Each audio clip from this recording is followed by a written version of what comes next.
કેટલા રામ છે? મહાદેવ રાત દિવસ રામ રામ કરે છે, એ રામ. આ સાધુ સંતો ઘર બહાર છોડીને રાત દિવસ રામ રામ કરે, એ રામ.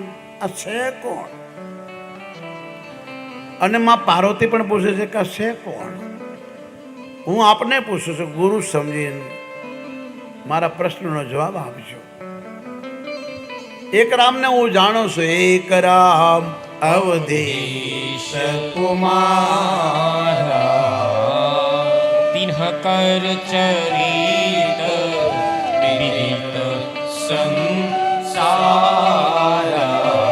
નારી વિરહ દુઃખ લહેવું અપારા ભયહુ રો શરણ રાવણ મારા. હે ગુરુદેવ, એક રામને હું જાણું છું. અયોધ્યાના રાજા દશરથના પુત્ર માતા પિતાની આજ્ઞાનું પાલન કરવા માટે વનમાં ગયા. સીતાજીનું હરણ કરી ગયો રાવણ. રામને ક્રોધ આવ્યો, ભયો ક્રોધ, રણ રાવણ મારા. ક્રોધમાં આવી રાવણના કુળનો સંહાર કરી સીતાજીને લાવ્યા. એને હું જાણું છું.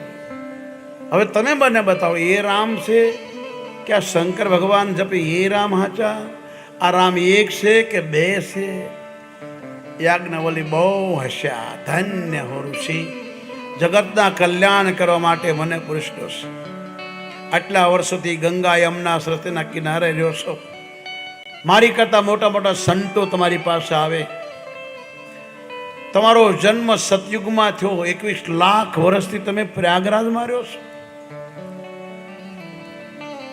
અને 14,000 વર્ષ પછી રામ તમારી પાસે આવવાના પાસે. એ જ રામ જેનો પ્રશ્ન કરો છો. પણ તમે જગતના કલ્યાણ માટે કે હું આ પ્રશ્ન કરું, આમાંથી કથા નીકળે અને દુનિયા સાંભળે. તમારા ગુરુ પાસે પ્રશ્ન કરો. અર્જુને પ્રશ્ન કર્યો, હું તમને મારા ગુરુ માનું છું. અર્જુને આટલું કીધું તો ગીતા નીકળી. મા પાર્વતીએ પ્રશ્ન કર્યો, હું તમારી દાસી છું. મને રામ કોણ છે સમજાવો, તો રામાયણ નીકળી. જન્મજે પ્રશ્ન પૂછ્યો, આ જગદંબા કોણ છો, તો દેવી ભાગવત નીકળી. સંચુલાએ પ્રશ્ન કર્યો તો શિવ પુરાણ નીકળ્યું. પ્રશ્ન કરો.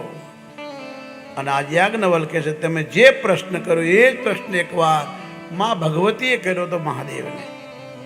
સંતો પોતાના નામે કંઈ બોલતા જ નથી. મેં અહીંથી સાંભળ્યું, આણે કીધું, આણે કીધું. હું કહું છું, આ સુધી કોઈ નથી બોલ્યું. એવું સંતો, સાચા મહાપુરુષો, સાચા જ્ઞાનીઓ નથી કહેતા. એ બીજાના મારે ઢોળી દે, બીજાને ટોપી ઓઢાડે, પોતે ઓઢે જ નહીં. ઓટે તો તકલીફ ને, પછી માફી માંગવી પડે, મારાથી ભૂલ થઈ ગઈ, બોલાઈ ગયું, મને માફ કરો. આવું શું કામ કરવું?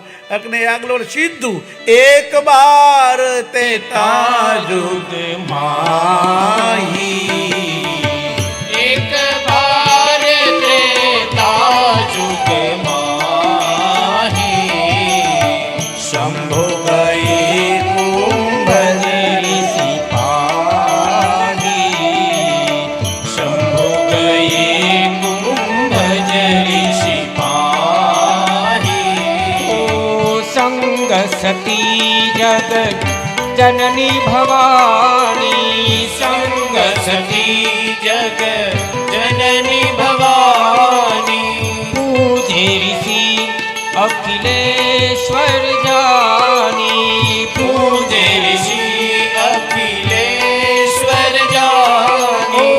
રામ કથા મુનિ વરદ બખાની, રામ કથા મુનિ વરદ બખાની.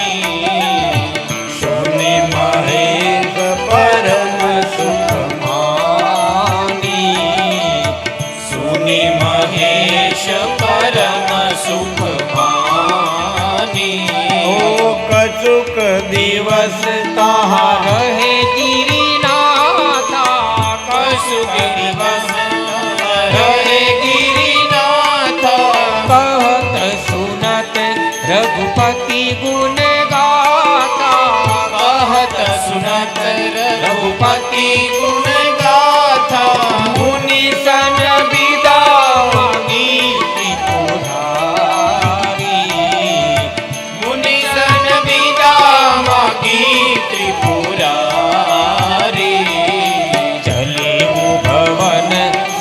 દક્ષ કુમારી ચલે ભવન સંગ દક્ષ કુમારી એક બાર ત્રેતા જુગ માહી એક બાર ત્રેતા જુગ માહી યાજ્ઞવલ ઋષિ રે ભરદ્વાજ ઋષિને કહ્યું, તમે જે મને પ્રશ્ન કર્યો આવો જ પ્રશ્ન એકવાર જગદંબાએ ભગવાન શિવને કર્યો.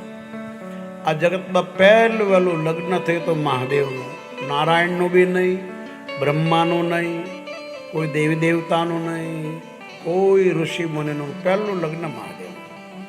નારાયણના નહીં, નારાયણની તો જળમાં હુતા હતા, બહુ મેલ ભરણો કાનમાંથી, તે રાક્ષસો પેદા થઈ ગયા, જતા સુધી હેરાન કરે છે. બ્રહ્માના પેટમાંથી નીકળ્યા, નાભીમાંથી. પણ શંકરના લગ્ન થયા, ભોળાનાથના લગ્ન થયા. લગ્ન થયા એટલે જગદંબાએ કીધું ચાલો કંઈ ફરવા જઈએ. ભગવાને કીધું ફરવું હોય તો ચાલો કોઈ સંત પાસે જઈએ, ગરમીનો સમય છે, આ સમય કથા કીર્તનનો ભજનનો છે. લગ્ન તો આપણા થઈ ગયા, ત્યારે લગ્ન ચાલે, 27 તારીખ સુધી લગ્ન છે ને, મહાદેવ કરી લીધા એટલે નવરા પડ્યા. ભગવાને કીધું આપણા તો થઈ ગયા, લોકોના બાકી છે, હાલો આપણે કોઈ સંત પાસે કથા સાંભળવા જાય. અને જગદંબાને લઈને અગસ્ત્ય ઋષિના આશ્રમે આવ્યા. અગસ્ત્ય ઋષિએ જોયું ભગવાન ભોળોનાથ પધાર્યા છે, આસન આપ્યું, પૂજા કરીને પરિક્રમા કરી. જો અહીંથી જ ચાલુ થયું છે. આ પહેલેથી જ્યાંથી ધરતી પ્રગટ થઈ ત્યારથી આ પરિક્રમાની મહિમા છે. અગસ્ત્ય ઋષિએ પણ પૂજન કર્યું મહાદેવનું, જગદંબાનું, અને પરિક્રમા કરી. મહાદેવ કે કેટલા ઉદાર, આટલા બધા જ્ઞાની છે, કથાકાર છે, કોઈ અભિમાન નથી, મારી પૂજા કરી. માતાજી ઊંધું સમજ્યા, હવે આ શું કથા સાંભળવાનો છે, અથર્થી પગમાં પડ્યો છે, પૂજે છે, અત્યારથી પૂજા કરે છે. પતિ પત્ની બે કથામાં બેઠા, પણ એકે ઊંધું લીધું, એકે હળવું લીધું. 9 દિવસ કથા સાંભળી મહાદેવે. ભગવતી ઊભા થાય, બહાર જાય, આમ જોવે તેમ જોવે, ધ્યાનથી સાંભળી, મનથી ન સાંભળી. બસ મન એનું બીજે જ રહ્યું. કથા પૂરી થઈ ગઈ, મહાદેવ બહુ રાજી થયા, મહાત્માને પ્રણામ કર્યા. કથાકાર હું પણ છું, પણ જે સાંભળવામાં આનંદ છે, કહેવામાં નહીં. બહુ આનંદ આવ્યો. માગો તમને શું આપો, હું દેવાદિદેવ મહાદેવ છું. આ જગતને બતાવું કે કોઈ સાધુ સંત બ્રાહ્મણ આપણા ઘેરે આવે, કથા કીર્તન હોમ યજ્ઞ પૂજા પાઠ કરાવ, કંઈ આપવું જોઈએ તો મને કથા સંભળાવીશ. 9 દિવસ આતડા ઊંચા કરીને ખૂબ આનંદ આવ્યો. બોલો શું આપો? અગત્ય ઋષિની આંખમાંથી પ્રેમ આંસુ ધારવાયા.